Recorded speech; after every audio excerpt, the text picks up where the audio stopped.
Do you want to get better at Control for League play in Cold War? Well, then you're in the right place. Welcome back to the channel, everybody. My name is Invin. Today, I'm bringing you guys a guide for Control. This is going to be a quick guide on some of the best tips and tricks to make you instantly win more games on this game mode and progress your gameplay to get that all vital rank up in League play. Now, if you are new to the channel, make sure you hit that subscribe button down below. We're pushing very close to that 250 subs now, so it'd be much appreciated if you could help me out with that. And if you do go on to enjoy the video, don't forget to hit the like button down below as well, as that really helps me out. And let me know in the comments, what is your favourite game mode in League play at the moment? So let's jump straight into today's video. So the first tip I'm going to give you guys is pay attention to your lives. I see a lot of players playing this game mode exactly like Hardpoint. Now that's fine to start off with, but you should always pay attention to the amount of lives, or sometimes I'll refer to these as tickets, that your team has left.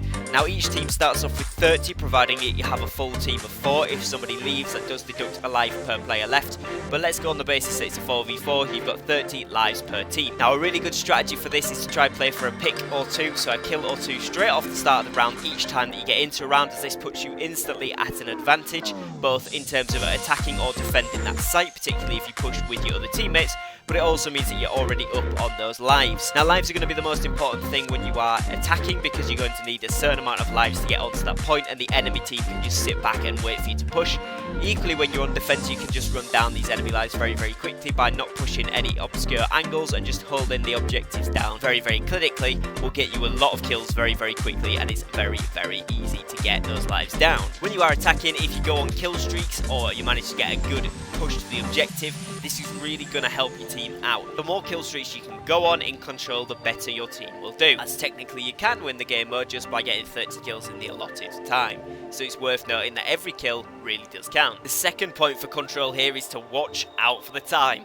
A lot of the time that you're playing this game mode will be down to whether you can capture the objective or defend the objective within a certain amount of time, whether that's the first zone or the second zone there as well. After the first zone is captured, the attacking team then gets an extra minute put on their timer to be able to play with. So if they're on 12 seconds, they get back up to a minute and 12 seconds to be able to play with once they've captured that first zone there. So then they've got an extra minute to play with for kills and an extra minute to play with for capturing that second point.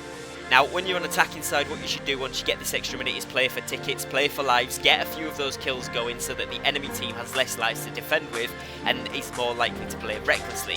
In Control, when people lose lives on tickets, they play either more defensively or more recklessly, and when you're on defense, if you have to push a point to defend it, they're going to have to run at you if you manage to run their lives down after you capture that first zone. So it's going to be very pivotal to do that. If you're defending, you want to make sure that when they do capture the first zone, whether you let them capture a zone or whether they've just captured it by brute force, make sure that you're playing for kills off that rotation and stop them getting the kills on you. Hit them back into their spawn, as they're only going to be focusing one area, and make sure that you get the advantage on the tickets. So again, the attacking team then plays more recklessly and has to run into the hill, while you can sit back and play for those picks nicely. It's a balancing act in Control, but once you get the knack of what to do with it, it's a very fun game mode, and the pacing of it is actually really interesting. It plays out differently every time and can be really fun. Now the next tip is based off defense side. When you are defending, if the enemy team is splitting well and doing a 2-2 or a 3-1 very well, and they're pushing one objective very hard, sometimes it can be a good idea to let them capture this objective. You can still play for the kills off it, ping them off the objective, but maybe not necessarily running into that objective point to get it down is going to be the best idea, particularly if they're constantly running for it and covering it from their own angles as well. So what instead you can do is play for the picks off the people going for the objective and the people holding it from the sides, get kills off it, and then focus onto one objective. Now this isn't preferable. If you can hold both, that's obviously a lot better, because you get less time in the half for the enemies to play with, so you can get the kills quicker and you can get the round win quicker. But if the enemy team is particularly good and you think you're going to lose one anyway, play for the kills off it, let them have it, and then they'll be down on lives and they'll have to play quicker on the second half, and you should have the advantage because they're going to be rushing whilst you're not. Another point is that spawns are always fixed in Control. They never ever flip out. There's a few different areas you can spawn in at your side of the map, but you will always spawn at the back section of your side of the map. Now this is really good if you manage to get the enemies in a spawn trap, but if you get spawn trapped yourself, this can be very tricky.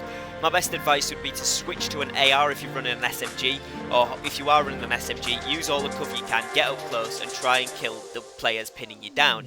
If these most poor are a sniper class, maybe an overkill class with a sniper and an SMG, so you can ping people off and then run in, it's going to be the best thing you can do, even though you might not want to run that class for the whole game, just to get out of that hold, because the holds are the most annoying thing in Control. Once you have broken out of that hold, switch back to whichever weapon you wanted to use anyway, and carry on using that, but just make sure that you're not getting pinned into that spawn. And often I see a lot of players do this mistake by not switching weapons to a better one for long range, particularly when they're in that spawn hold there. If you're on attacking side, one of the best things you can do is flank behind the enemy's defences, kill the enemies off defending, and then run to the control zone. If someone on your team is able to hold the defence team's spawn point, this will make it a ton easier for you guys to capture an objective point. So if you can get someone pushing in and at least causing a distraction, if not getting a few kills, that's going to really benefit the team.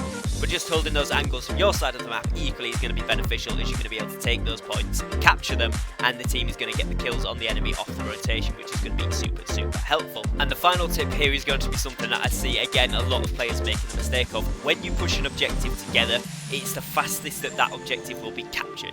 So if you're on the attacking side and you need to get an objective quickly, if all 4 players jump on, this time goes very quickly. Now, sometimes it's better to have one player playing at a wide angle so that you can get the cross kills when they are running to defend that point. But if you have at least 3 or 4 players on this objective and you're running out of time, you're going to be able to get it very quickly. And by all probabilities, if you manage to get the kills beforehand on 2 or 3 of the players, by the time they've respawned and got there, you'll more or less have captured the objective anyway, so it's definitely worth piling on. This can be especially good if you are a lot lower on lives to the enemy team, say you're down 5, 6, even more than that lives. If all of you pile onto the objective after getting a couple of kills, you can probably capture it before the enemies are able to defend that, and that will mean that you win that round despite being down on lives, which is very good. And it's a fantastic strategy you see a lot of pro players use it. It's a really valuable tool that you can use in public matches if you manage to get good communication with your teammates, which is sometimes an issue, but fingers crossed, if it's going well, you can all jump on that point together, grab that in quickly and win the round, which is really good. That is going to be it for this video. Hopefully it has been helpful. If you have enjoyed, make sure you leave a like down below, and if you are new to the channel, make sure you drop that subscribe. Thank you very much for watching, take care and peace.